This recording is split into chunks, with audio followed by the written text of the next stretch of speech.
The vampire pumpkins are melting. No. Alright, so...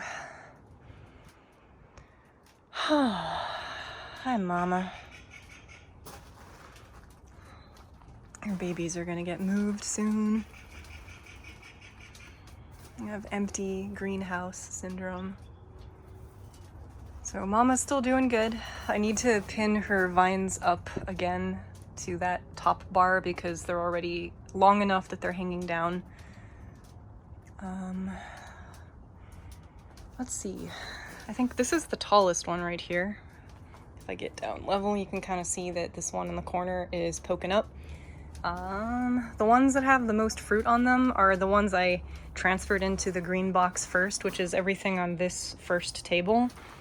They started producing fruit pretty much immediately after I brought them out here. I say immediately, but probably a couple of weeks, but seems like it happened right away. But they already have a whole bunch of fruit on them. You can see little tomatoes everywhere.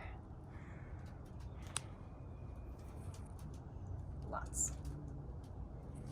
So they're doing good. Like, that means that they're healthy and happy and they're ready. They're ready to get moved into their sprinkle palace, their adult tomato home.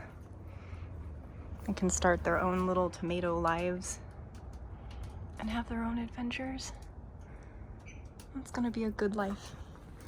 We're gonna give you a really, really, really happy, healthy life. This whole season will be the best.